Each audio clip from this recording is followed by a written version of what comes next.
just having the naivete to step out to do something, even when you're afraid, even when you don't know what's on the other side of that next step. But you have the confidence in who you are that I'm just going to do this to the best of my ability. To the best of my ability does not mean perfect. Oftentimes in leadership, we're trying to get things perfect because we're trying to impress people, or we don't want to fail. We don't want to look stupid.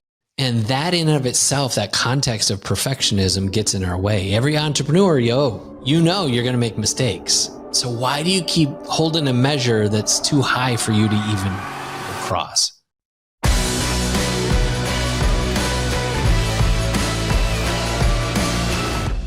Welcome to Evolve Leadership, the arena where high-achieving leaders are challenged to redefine their limits.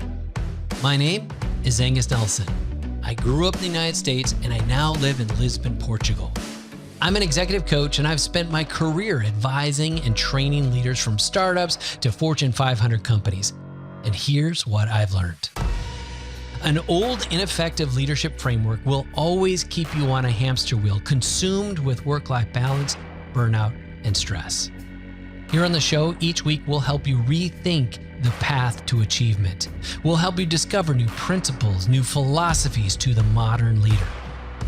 Look, the world is relentlessly changing, demanding a new era of leaders. It's time to redefine your limits. So enter the arena, my friend. It's time to evolve.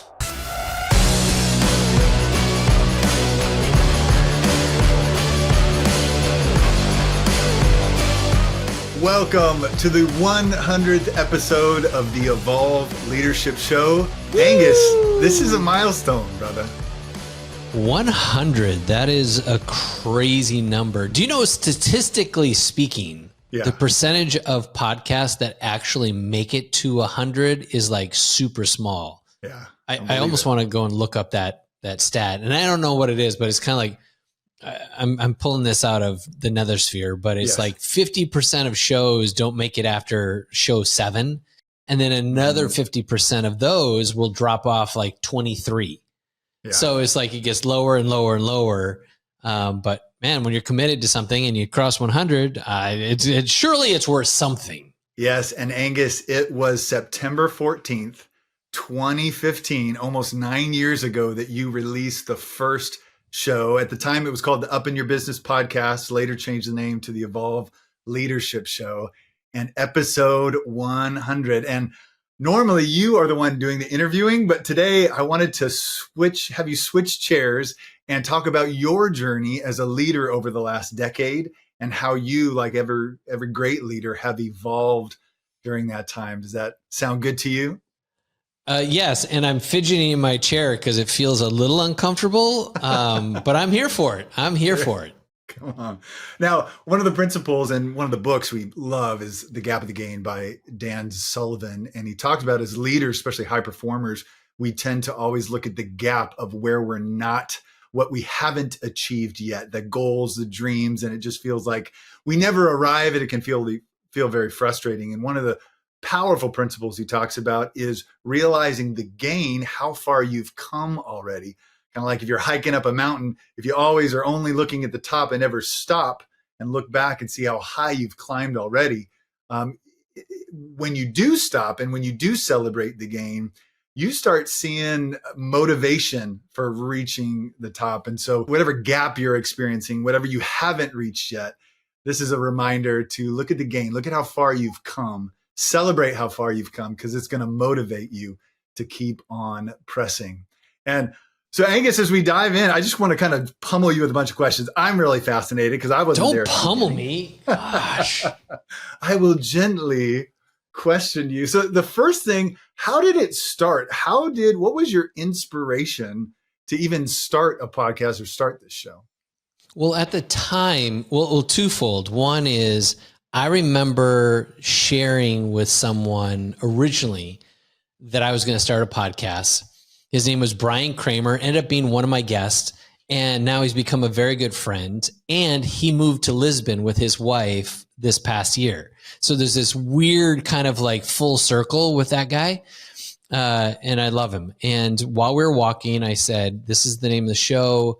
up in your business. That's a great show. You should do it. I was like, awesome. Yes. And at the time I was traveling full time running an innovation association for Fortune 500 brands. And then when we landed in Nashville, Tennessee, I finally decided, you know what? Screw this. Let's go. I'm doing the first show. It's going to suck. And I'm going to do it. I'm just going to make it happen. I did the first show and it wasn't my best. It kind of sucked.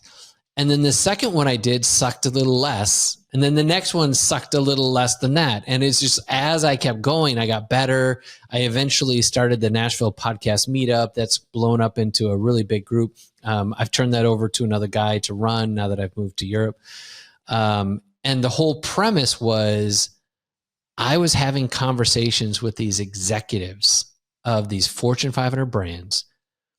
And inevitably, the conversation would shift from digital transformation and innovation, and it would go to these personal trials, tribulations, challenges, where these executives who had had all this success to get to these roles are now facing the friction of the bureaucracy of a big company like that to move fast or agile. They were working against the fact that their innovative ideas would challenge other organizations within the company. In fact, some of their ideas might even close down an organization within the company. And so they felt like there was a target on their back. Different people talked about the stress and anxiety. Different people talked all these different things. And I have the privilege and the honor to be able to serve these clients. And one day, one of them said to me, you know what, Angus, you'd make a great coach. And that was like how I started thinking about coaching. But the podcast was a product of those conversations. And as I started having those conversations, they started giving me insights on what are the things I want to be talking about. And Angus, what I love listening back on some of those earlier shows, whether it was your conversation with Gary V or Ann Handley, is it started getting, the guests started opening up and sharing some of the very real struggles of leadership, some of the real challenges of success. And it's kind of a precursor in many ways to your coaching, where people are sharing the very real struggles and finding ways to overcome that. And I love, as this show has evolved, pun intended, it really is about leaders having a safe place to grow and really find success, but not just success, but sustained success, so they don't crash and burn. Next question I want to ask you is, you've done a bunch of interviews and you've coached hundreds of more leaders. What are some of the, what'd you say are kind of the non-negotiables or the must-have in leadership today? What qualities stand out the most? Well, I would say Tasha Eurich, we talked about self-awareness. That one's a huge one. She gave a bunch of illustrations from leaders, from Ford Motor Companies and others. And that story has always stuck with me, that self-awareness is such a primary component for great communication, team building, even emotional regulation, all has to do with self-awareness. And if you don't know that the way you show up is affecting or impacting other people, or the way that you're neglecting yourself is chewing up your energies and resources and making you a grumpy bear or whatever, like that's all self-awareness. The other conversation that sticks out to me real quick, that I think is just a really important piece, was the conversation you mentioned with Ann Handley, and we talked about imposter syndrome. And for so many of my clients, they're moving into something bigger. Like it's a change of roles. It's raising a new round of funding. It's starting that new company. And each one of those require something of you bigger. And you have to be a different kind of leader. And oftentimes we will step into that largeness of the thing. We have an oh shit moment, where it's like, we fought so hard to get this role. We fought so hard to get this round of funding. We got it. And then we're like, oh shit, now I got to show up for this. Like, oh, what am I going to do? I'm worth the investment. Right? I'm worth the paycheck. I'm worth the funding. I'm worth the and this is the weird, wonky stuff that our brains do to us. And that conversation with Ann Handley was so great when she just said, and if you don't know Ann Handley, she's like speaks on all these big stages. She's written a number of books. She's amazing, a human being in and of itself. And she's like, we all have imposter syndrome. And anyone who doesn't admit it or doesn't say it already has imposter syndrome. They just don't want you to know it. And to me, those are some two primary pieces. Another thing in leadership, I'm trying to remember who the conversation was with. It was delegation and coaching. And by coaching is different than the kind of coaching I do, was Michael Bungay Stanier. Michael Bungay Stanier, he wrote a book about coaching and how to coach your employees so that when they came to you with a problem, rather than you being like Mr. Fixer or Miss Fixer, rather than you always solving their problems and just creating more work for yourself, he had a series of questions, and I can't remember, 7 questions, 8 questions, something like that, that would help you like reflect back to that individual so they could learn to solve their own problems. So when they, you go to talk to somebody, it might start with, hey, what's on your mind? And they tell you, well, da, da, da, da, da, da. And then you say, and what else? And that act of curiosity, would help the person feel safe to go deeper on another level. So the first thing they tell you is not necessarily the actual problem. And when you say, and what else? Then they'll go to the next layer to actually get to the core of the problem. And sometimes they have revelation as the words are coming out of their mouth to solve their own problem. But if you keep going down the sequence, then he takes it, and I don't remember all the questions, but he gets to another point of saying, so if you were to solve that, what would you do? And now all of a sudden they say, well, I would think ... And he's like showing empowerment and trust. And then he would delegate and said, I think that's a great idea. Why don't you go make that happen? And it just instills a different kind of engagement and energy between a leader and their employees. And I think the team dynamics, employee retention, it's all impacted by those elements. I'm hearing from you, if I'm not mistaken, a self-awareness and a confidence and identity shift to step into those bigger roles, to avoid imposter syndrome, to know yourself so you're not, using your past trauma and, abusing your team members with it. But then secondly, switching from, a teller or a fixer to kind of a coach where you're really empowering your team and delegating, giving them greater responsibility, agency, so that actually it makes your life a lot easier. You have stronger team members, stronger company. Is that what I'm hearing you say? Yeah. And there's more. We're talking 100 episodes. Those are some top of mind. Yeah, that's great. So tell me, I'm sure you had 1 or 2 interviews that were just fun to do. And what, anything stand out as your favorite? My favorite, I think, would be Ryan Holiday. So first of all, the book is called Ego is the Enemy. But in that conversation, I wanted to pull, how many opportunities do you have to talk to somebody like Ryan Holiday? And I really respected and revered that guy. And so I went deep. And when we got done on the show, and I asked him the questions I don't think anybody else was asking him from his own book. And so I didn't follow any of the things his PR people, whenever PR people send me their list of questions, these are the top 12 questions, most podcasters, I don't even read it because I want to go into something, unique and special and whatever. When I got done, Ryan put his hand in his head in his hands, and he was just a big sigh, he said, that was an awesome interview. I'm great. Exhausted. And I was like, yes, as an interviewer, that was my creme de la creme. I've arrived. Yeah. You milked it for all it's worth.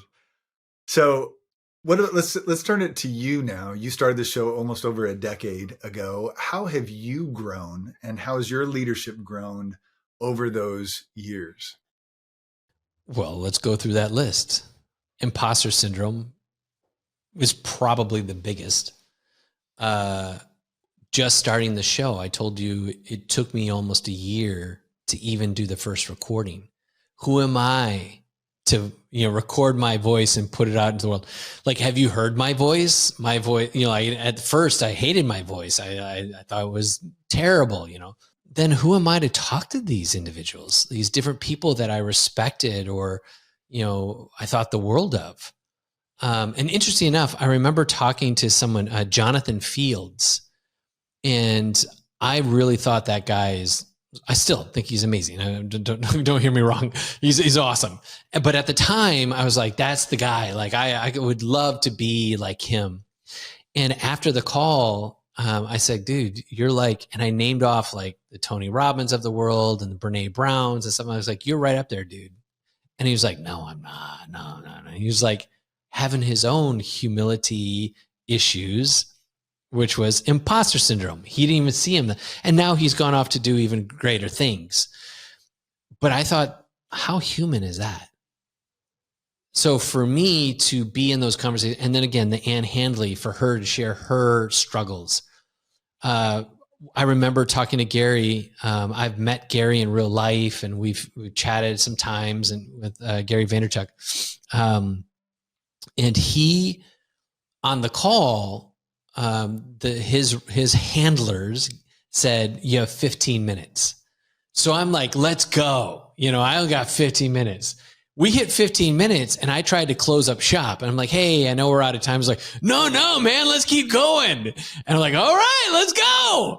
We went on another, 5-10 minutes or whatever. And to me, it was again, like, holy crap, I'm talking to a guy I really respect and is doing some cool things. But then number two is like, he's having a good time too.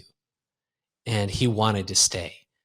And suddenly when I realized that being curious was a gateway into people's lives.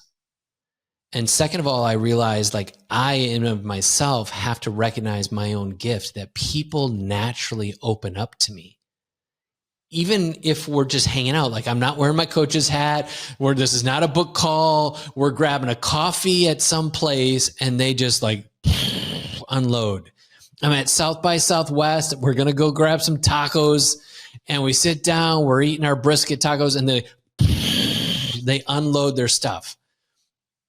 I had to own the gift. And there's a shift that happens when you realize I have something to say and I have people who need what I have to say. And that has been a massive shift in my life to where my competence and my confidence have risen to levels I never had at the beginning of these 100 shows. I didn't have that audacity.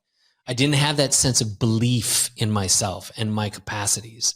And I think in leadership, we think we need confidence, like before we do a thing. And confidence doesn't actually come until you're actually doing the thing. Because you gain competence, that competence breeds the confidence. And even that confidence is kind of a fluffy word. Because then you're going to go to other levels, you're going to do other things. And like, how does the confidence even keep up? And I have learned that confidence isn't about the thing you're doing. Confidence is the person you're being. I can figure things out. Like, confidence isn't about the thing I want to do. Confidence is about the person I am to be. It's not exactly how I said it, but that's what the essence of it is. Who am I being?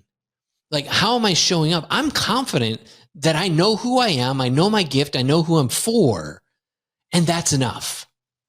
And this thing I'm walking into, I didn't know I was going to go through what I went through doing this podcast. I didn't know I was going to go through what I was going to go through building my coaching business. I didn't know I was going to go through when I started my first business or my second business prior. I just took one foot in front of the other, taking these steps. And if I'd known it was going to take as long as it was going to take, or it was be as hard as it was going to be, or I'd have to make so much adjustment or sacrifice, I might not have never done it. I probably would have like, that's just too much. No, thank you. And yet, just having the naivete to step out to do something, even when you're afraid, even when you don't like know what's on the other side of that next step, but you have the confidence in who you are that I'm just going to do this to the best of my ability. And the second piece I would say is to the best of my ability does not mean perfect. Stop being a perfectionist. And oftentimes in leadership, we're trying to get things perfect because we're trying to impress people, or we're people pleasers, right? We don't want to fail. We don't want to look stupid. And that in and of itself, that context of perfectionism gets in our way. Every entrepreneur, you know you're going to make mistakes. So why do you keep holding a measure that's too high for you to even, cross?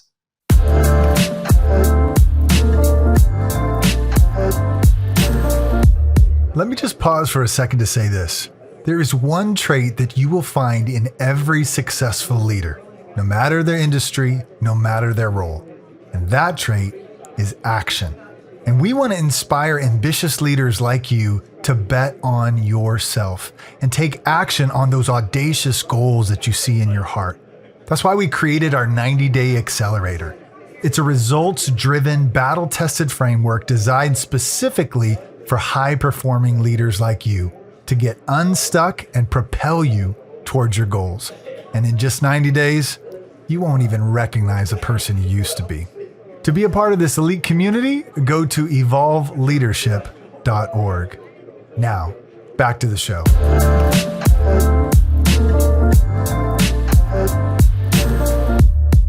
Oh, it's so true. So good. And just like in this show, you took action and you learned and grew and evolved along the way. I thought it was really interesting that you mentioned that, and I've seen it in many of our members in our Evolve community are drawn to you and your leadership because you are very real and authentic, and it almost gives them permission to be vulnerable and authentic. Can you talk about that as in leadership today? I think no longer are we having the leader who's the, can do no wrong, tight vested, I'm not going to share anything a part of my life. I feel like that's a big hindrance in leaders. I know that's a gifting of yours, but I also think it's a very learned skill that many leaders can step into by showing authenticity and vulnerability. Can you speak to that for others leaders listening? Yeah. So one of my philosophies is that when you show yourself vulnerable, you give others permission to do the same. And everything starts from the top. All problems are leadership problems, period. So if we look at it from that perspective, if we want change in culture, if we want change in our teams, if we want change in the energy, the frequency, the essence of your culture, you have to first be real. And this is 2024, you cannot be the stalwart, of a yesteryear. It was last year I had 3 conversations with 3 C-suite people. And I invited all 3 of them into a conversation, separately, say, hey, why don't you come on the show? Let's talk about this thing. And they all 3 had shared about anxiety attacks. And I thought, how uncanny that I would have 3 people I'm talking to that talk about the same topic. And when I invited each one individually, hey, why don't we have this conversation? One said, I'll never share this with anyone. I'm going to take this to my grave. And I thought, how sad is that? The second guy said, not till I retire. I don't want anyone to know this until I retire. And the third one says, I'm not sure I want to share this, and I don't know when I will be ready. And to me, I confronted all 3 of them, and I said, you're part of the problem, right? The fact that you won't talk about this, and there was this threat in their mind, they believe that if I show weakness, the sharks will, gather. If I show weakness, someone will optimize that in some form to use against me. They're going to capitalize on this story. I'm like, so if you got a counselor, if you got a therapist, people would use that against you. It's like, oh yeah, da, da, da. I'm like, you are living in the wrong decade, bro. Your mind, that's a story you're making up in your head. Like, no, because if they know I'm weak and then I walk in, they're going to share that in a meeting and say, hey, look at him. He's struggling with this thing about this thing. And he's had these anxiety attacks. He's probably not qualified for this role. And I said, yes. And how will you respond? Because how you will respond will dictate how the rest of that conversation continues. So instead, like, you can say, damn straight, that's exactly what I went through. And I want to make sure that none of my other team members ever have to go through that again. And so we are restructured how our organization is run. We are delegating so that nobody is overworked. Nobody is burned out. Nobody is put in isolation where they feel like they're all alone. We've completely changed the dynamic of our culture. And now as a leader, I went through that crap so nobody else has to. And suddenly, you're a fucking leader. Angus, I think it's so important. We were talking the last recent shows we've had with George B. Thomas, Kate O'Neill, talked about the humanness, right? It's almost like leadership needs to be more human. And the person that is projecting strength, right? And I use that in air quotes for those of you who are listening audio only. Yeah. They can't hear the air quotes. Yeah. Right? Strength is this idea of I have no flaws. Well, that is an unattainable goal. That is something that people they have a hard time following someone who doesn't there's no humanity behind that. But if someone is willing to be vulnerable, and Angus, I know there's a lot of statistics that back this up. I think female execs are far more superior at this than their male counterparts. I think male counterparts see vulnerability as weakness, and it's such a liability. It's such a liability when we think that, because many times if we can be authentic and real in our stuff and as leaders, it creates such a connection to those that are following us, to those we're leading, because they say, okay, that is a human leader. I can connect with that. And we've had so many members that said, I can come to Angus as a coach because he's opened up his life. He shared his story. Here's the good, bad, and the ugly. And I'm evolving. I'm getting better. And that's my past. And it's becoming an advantage for my future. And I think that's so powerful in our leadership. I just wrote a piece of content where I just mentioned something similar to that, is like our past is the tuition, right? That's the price we pay to become who we've become. And if we're privy to that, if we're conscious of that, if we're paying attention to that, and here comes the self-awareness again, then suddenly we're operating on a different dynamic. Human is who we are. We're the only species on the face of the planet that have the ability to think, imagine, be creative, and then with our hands, with our relationships, with our words, we can then manifest that imagination into something tangible. And for many of my clients, they don't understand that their leadership is a creative process, a creation that they conjure from their own mindset, they conjure from their own beliefs. And the faster that they get rid of bias, fear, if they get rid of the imposter syndrome, if they get rid of their scarcity, suddenly they can operate on a different frequency. This will not happen until you get human, because those are all human traits that make us who we are. It is our species. It is our DNA. It is the essence of what also makes those around us relate to us. My coach, I have a coach, Dan Martell. Dan Martell said, frequency is what you frequently see. How you show up is giving off a frequency, how people frequently see you. If they see you consistently upbeat, optimistic, showing belief in others, the craziest thing happens. They start to do it too.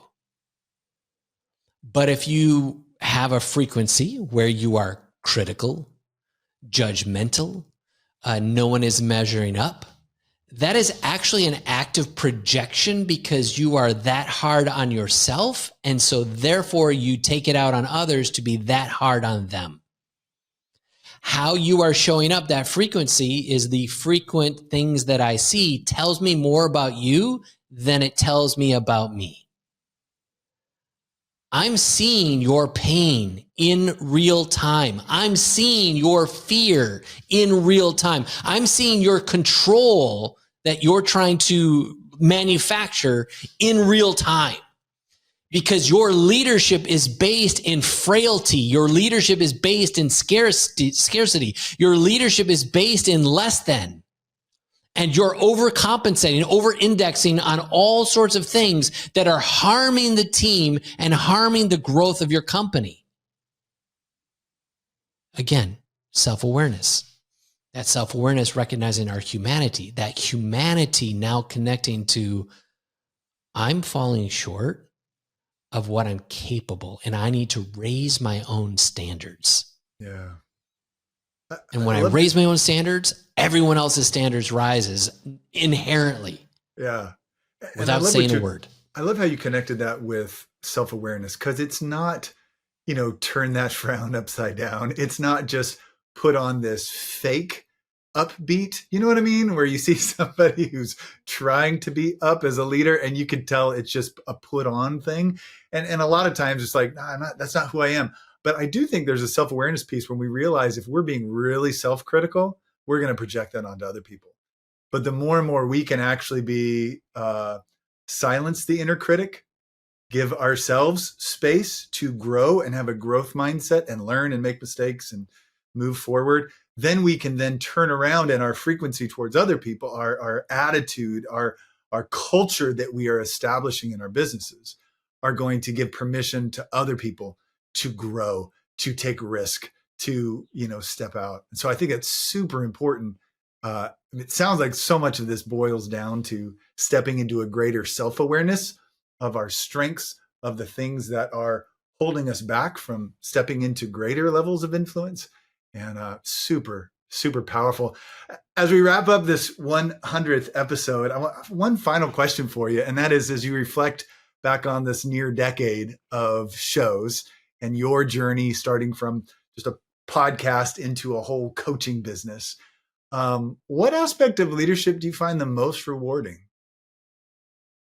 It is seeing others win. I take great pleasure in seeing my team win, seeing you win, seeing any other part of our team. I take pleasure in my clients winning, our members winning. Not because it's indicative of my ego, like, oh, look what I did in that person's life. I'm so amazing. I'm such a philosopher. I'm such a psychologist. I'm such a therapist, or whatever. I know my gift is not to be the guru.